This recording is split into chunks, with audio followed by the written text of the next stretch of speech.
নমস্কার বন্ধুরা, আমি রেখা ঝটপট রান্নায় আপনাদের সবাইকে স্বাগত জানাই। আজকের রেসিপি ডিমের কোরমা। তো চলুন রেসিপিটা শুরু করি। এখানে দেখুন গ্যাসের ওভেনটা অন করে একটা কড়াই বসিয়ে দিয়েছি। কড়াইটা আমাদের গরম হয়ে গেছে। এর মধ্যে দিয়ে দিলাম কিছুটা পরিমাণে রিফাইন তেল।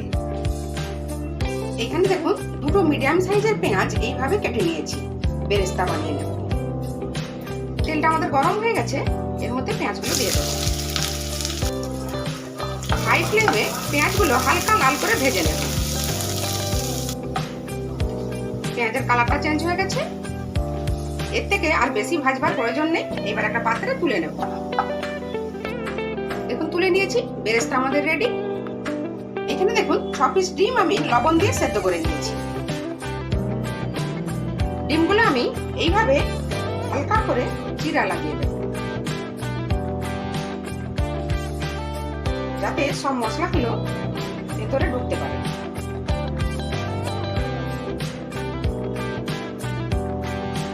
এবার এই তেলের মধ্যে ডিমগুলো ভেজে নেব।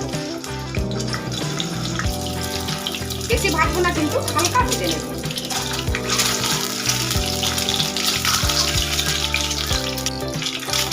এতে কোনো রকম লবণ হলুদ দেওয়ার প্রয়োজন নেই।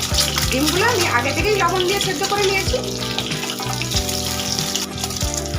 ডিমগুলো আমাদের ভাজা হয়ে গেছে, একটা পাত্রে তুলে নেব। এইবার কড়াইয়ের মধ্যে আর কিছুটা তেল অ্যাড করব। এই তেলের মধ্যে দিয়ে দেব দুটো মিডিয়াম সাইজের পেঁয়াজ বাটা, আর দিয়ে দেব 1 চামচ রসুন বাটা। পেঁয়াজ রসুনটা তেলের মধ্যে 3 থেকে 4 মিনিট ভেজে নেব।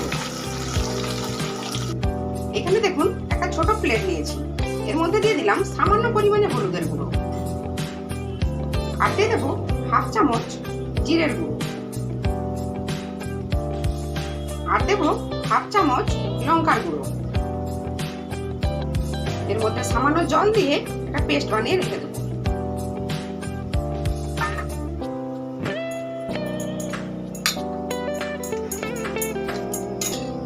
এবার এর মধ্যে বাকি মশলাগুলো অ্যাড করব।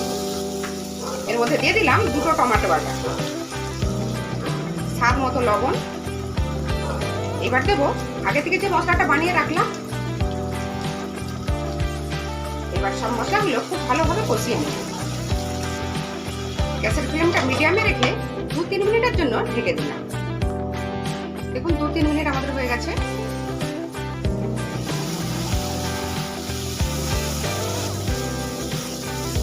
মশলাটা আমাদের খুব ভালোভাবে কষানো হয়ে গেছে।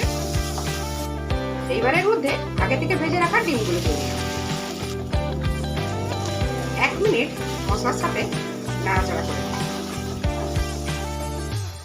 এইবারের মধ্যে দিয়ে দেবো 1 বাটি নারকেলের দুধ।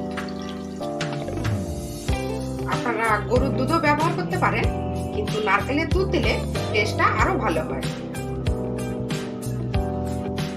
এর মধ্যে দিয়ে দিলাম 3টা চেরা কাঁচা লঙ্কা। এবার ঢেকে মিডিয়াম ফ্লেমে 5 থেকে 7 মিনিট হতে দেব। দেখুন 5 মিনিট আমাদের হয়ে গেছে। এই সময় এর মধ্যে দেব গরম মশলা গুঁড়ো,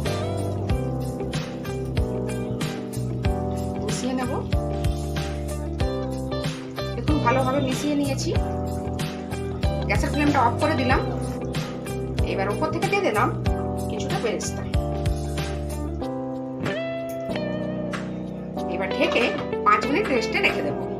তারপর আমাদের 7 মিনিট আমাদের হয়ে গেছে। ফাইনাল লুকটা আমাদের একবার দেখিয়ে দিই। দেখুন বন্ধুরা, ডিমের কোরমা আমাদের একদম রেডি হয়ে গেছে সার্ভ করার জন্য। খেতে কিন্তু দারুণ হয়েছে। আপনারা অবশ্যই একবার এইভাবে বাড়িতে ট্রাই করবেন। আজকের এই রেসিপি আশা করছি আপনাদের খুব ভালো লেগেছে। ভালো লাগলে প্লিজ একটা লাইক দিবেন, চ্যানেলটা সাবস্ক্রাইব করে আমার পাশে থাকবেন। আজ তাহলে এই পর্যন্ত থাক, আবার হাজির হয়ে যাব নতুন কোনো রেসিপি নিয়ে। সবাই খুব ভালো থাকবেন, সুস্থ থাকবেন, সাবধানে থাকবেন।